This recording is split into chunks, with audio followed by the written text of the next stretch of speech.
For the second day in a row, Nolan Brooke, the mayor of a provincial town, was in a bad mood.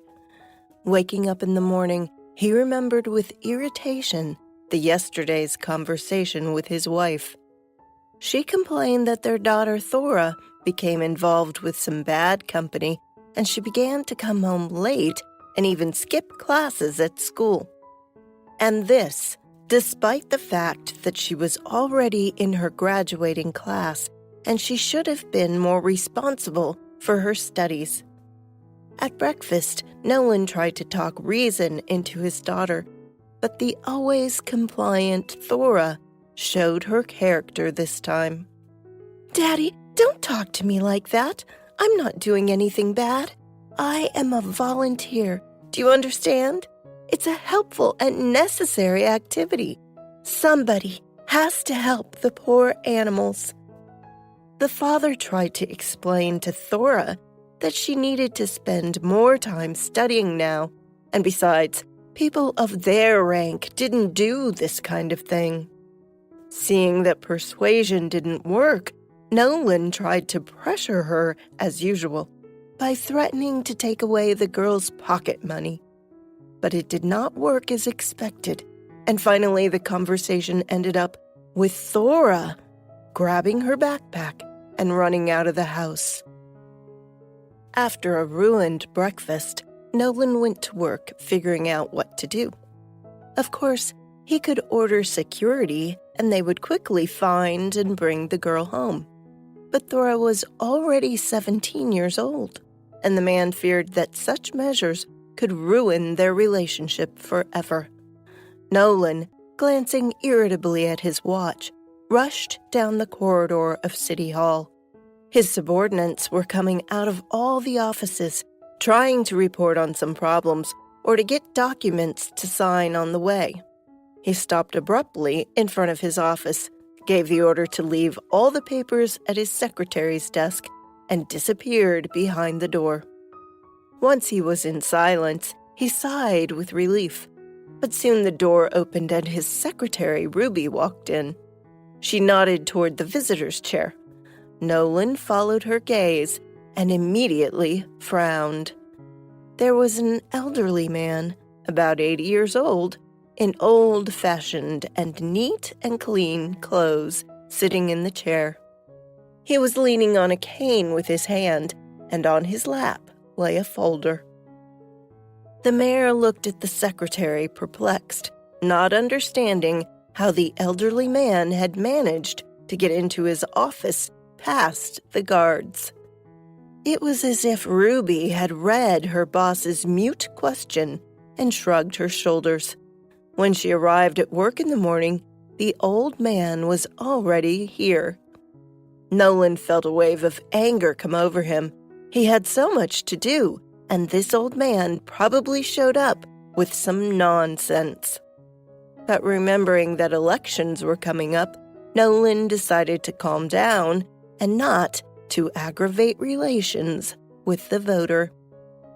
"I'm sorry, but the citizen's visit on personal issues is on Wednesday, and by appointment. I can't break the rules," explained Nolan to the elderly man. "I know, but everything is reserved for months ahead, and my question is urgent." Nolan got angry again.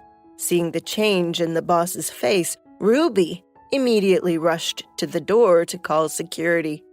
But Nolan sighed dolefully and, waving his hand, made a sign to the visitor to come into his office. The elderly man got up and, leaning on his cane, came into the office. A surprised Ruby shrugged her shoulders and closed the door behind them tightly.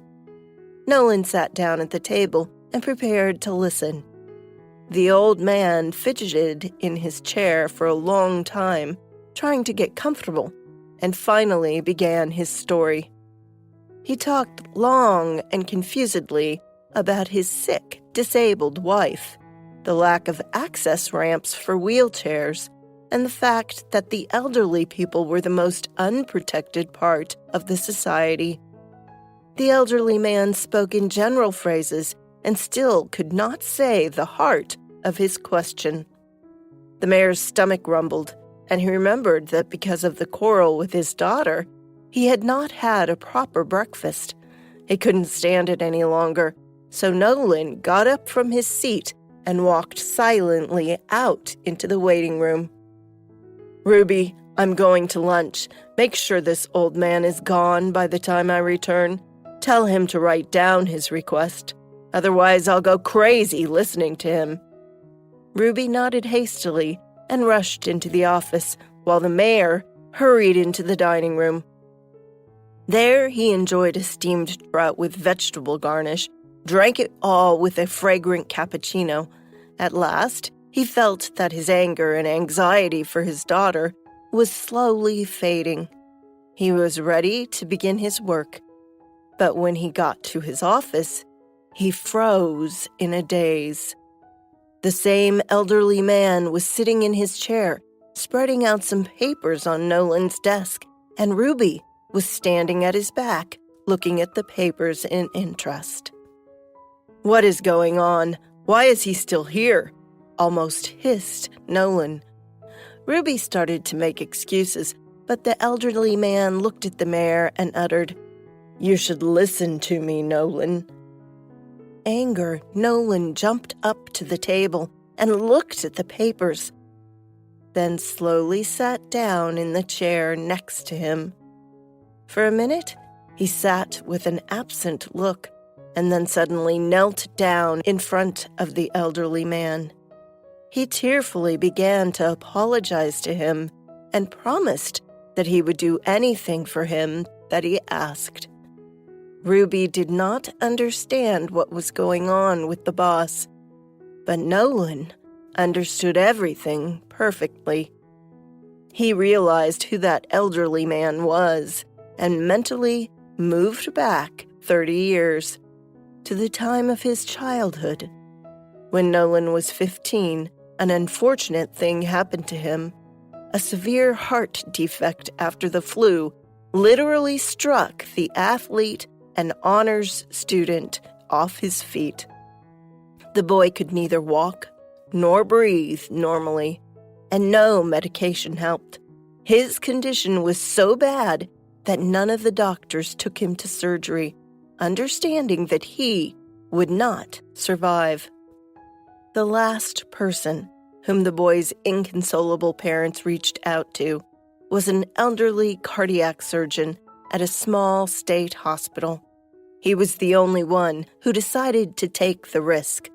The doctor spent a whole month preparing the boy for surgery, and then, after standing for 10 hours on the operating table, he did the nearly impossible. When Nolan fully recovered after 6 months, his parents decided to thank the doctor, but they did not find him in the hospital. As it turned out, after the tension he had undergone, the already elderly man had a heart attack, and his wife took him away to the sea after medical treatment. Over time, his story was forgotten, and now the same doctor came to Nolan with some important request. But he did not have time to listen to his savior. Nolan was still kneeling in front of the elderly man, asking for forgiveness, and he suddenly smiled and looked kindly at the repentant man. "Never mind. Stop it. Nolan, I'm glad you're doing well," he said, and then briefly and to the point, he explained what had made him go to the mayor. As it turned out, he was not asking for himself, as Nolan thought at first.